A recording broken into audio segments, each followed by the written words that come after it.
ಅನುದಿನ ಆಹಾರ ಜನವರಿ 9 ಶುಕ್ರವಾರ. ಎಲ್ಲ ಜೀವಿಗಳಿಗೆ ಆಹಾರ.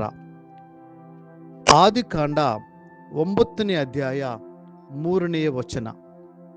ಭೂಮಿಯ ಮೇಲೆ ತಿರುಗುವ ಎಲ್ಲ ಜೀವ ಜಂತುಗಳು ನಿಮಗೆ ಆಹಾರವಾಗುವವು. ನಾನು ನಿಮ್ಮ ಆಹಾರಕ್ಕೆ ಪೈರುಗಳು ಕೊಟ್ಟಂತೆ ಇವುಗಳನ್ನು ಕೊಟ್ಟಿದ್ದೇನೆ. ದೇವರು ಆದಾಮ ಮತ್ತು ಹವ್ವಳನ್ನು ಸೃಷ್ಟಿ ಮಾಡಿದಾಗ ಅವರಿಗೆ ಗಿಡ ಮರಗಳಿಂದ ಸಿಗುವ ಆಹಾರವನ್ನು ಕೊಟ್ಟನು.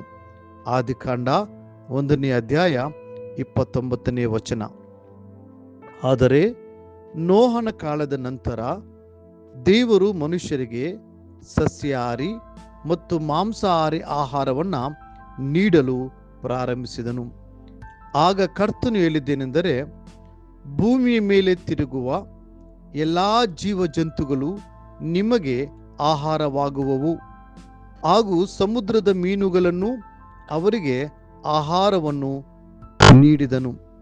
ಆದಿಕಾಂಡ 9ನೇ ಅಧ್ಯಾಯ 2-3 ವಚನಗಳು.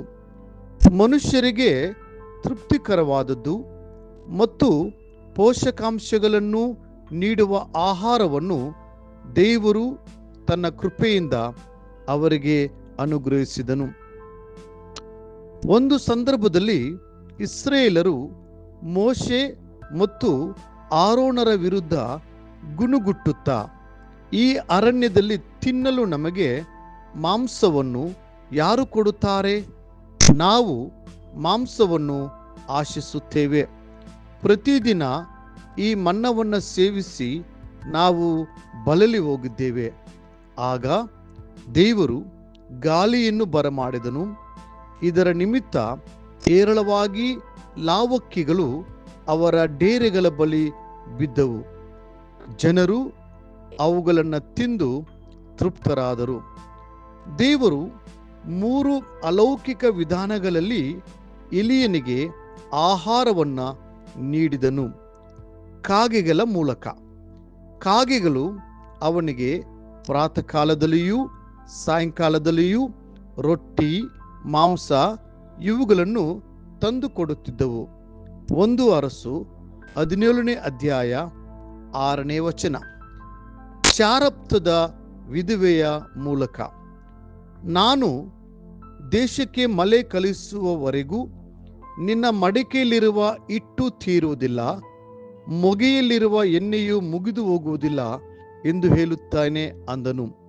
1 ಅರಸುಗಳು 17ನೇ ಅಧ್ಯಾಯ 13-14 ವಚನಗಳು. ದೇವದೂತರ ಮೂಲಕ. ದೇವದೂತನು ಎಲಿಯನಿಗೆ ಕೆಂಡದಲ್ಲಿ ಸುಟ್ಟ ರೊಟ್ಟಿಯನ್ನ 1 ತಂಬಿಗೆ ನೀರನ್ನು ಕೊಟ್ಟನು. 1 ಅರಸುಗಳು 19ನೇ ಅಧ್ಯಾಯ 6ನೇ ವಚನ.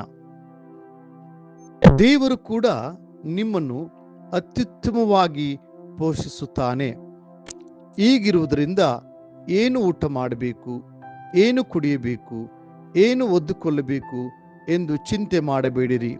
ಇದೆಲ್ಲ ನಿಮಗೆ ಬೇಕಾಗಿದೆ ಎಂದು ನಿಮ್ಮ ಪರಲೋಕದಲ್ಲಿರುವ ನಿಮ್ಮ ತಂದೆಗೆ ತಿಳಿದಿದೆಯಷ್ಟೇ. ಮತ್ತಾಯ 6ನೇ ಅಧ್ಯಾಯ 31-32 ವಚನಗಳು. ಈ ಲೋಕದಲ್ಲಿ ಆತನು ಸೇವೆ ಮಾಡುತ್ತಿದ್ದಾಗ 5 ರೊಟ್ಟಿ ಮತ್ತು 2 ಮೀನಿನಿಂದ 5,000 ಜನರಿಗೆ ಆಹಾರವನ್ನು ಒದಗಿಸಿದನು. ಮತ್ತು 7 ರೊಟ್ಟಿಗಳು ಮತ್ತು 1 ಸಣ್ಣ ಮೀನಿನಿಂದ 4,000 ಜನರಿಗೆ ಊಟ ಬಡಿಸಿದನು. ಈ ದೊಡ್ಡ ಗುಂಪಿನ ಜನರು ರೊಟ್ಟಿ ಮತ್ತು ಮೀನನ್ನು ತಿಂದು ಸಂತೃಪ್ತರಾದರು. ಪುನರುತ್ಥಾನದ ನಂತರ ತಿಬೇರಿಯ ಸಮುದ್ರದ ತೀರದಲ್ಲಿ ಯೇಸು ಪ್ರೀತಿಯಿಂದ ತನ್ನ ಶಿಷ್ಯರಿಗೆ ಆಹಾರವನ್ನು ಸಿದ್ಧಪಡಿಸಿದನು. ಮತ್ತೊಮ್ಮೆ ಅವರಿಗೆ ಮೀನಿನ ಊಟ ನೀಡಲಾಯಿತು. ದೇವರ ವಾಕ್ಯ ಹೇಳುತ್ತದೆ, ಅವರು ಭೂಮಿಗೆ ಇಳಿದಾಗ ಕೆಂಡಗಳನ್ನು ಅವುಗಳ ಮೇಲೆ ಇಟ್ಟಿದ್ದ ಮೀನುಗಳನ್ನು ರೊಟ್ಟಿ ಸಹಿತವಾಗಿ ಕಂಡರು. ಯೋಹಾನ 21:9. ದೇವರ ಮಕ್ಕಳೇ, ಈ ನೂತನ ವರ್ಷದಲ್ಲಿ ದೇವರು ಸ್ವತಃ ನಿಮಗೆ ಉಣಬಡಿಸಲಿ, ಪೋಷಿಸಲಿ ಮತ್ತು ಆತನ ಒಳ್ಳೆತನದಲ್ಲಿ ನಡೆಸಲಿ. ಮುಂದಿನ ಅಧ್ಯಯನಕ್ಕಾಗಿ ದೇವರ ವಾಕ್ಯ. ಪರಲೋಕದಿಂದ ಇಳಿದು ಬರುವ ಜೀವವುಳ್ಳ ರೊಟ್ಟಿಯು ನಾನೇ. ಈ ರೊಟ್ಟಿಯನ್ನು ಯಾವನಾದರೂ ತಿಂದರೆ ಅವನು ಸದಾಕಾಲವು ಬದುಕುವನು, ಮತ್ತು ನಾನು ಕೊಡುವ ರೊಟ್ಟಿ ನನ್ನ ಮಾಂಸವೇ, ಅದನ್ನು ಲೋಕದ ಜೀವಕ್ಕೋಸ್ಕರ ಕೊಡುವೆನು ಎಂದು ಹೇಳಿದನು. ಯೋಹಾನ 6:51. ಈ ದಿನ ಓದುವ ದೇವರ ವಾಕ್ಯದ ಭಾಗ ಮುಂಜಾನೆ ಆದಿಕಾಂಡ 23 ಮತ್ತು 24 ಅಧ್ಯಾಯಗಳು, ಸಂಜೆ ಮತ್ತಾಯನ ಬರೆದ ಸುವಾರ್ತೆ 7ನೇ ಅಧ್ಯಾಯ. ಕರ್ತನು ತಾನೇ ನಿಮ್ಮನ್ನು ಆಶೀರ್ವದಿಸಿ ನಡೆಸಲಿ.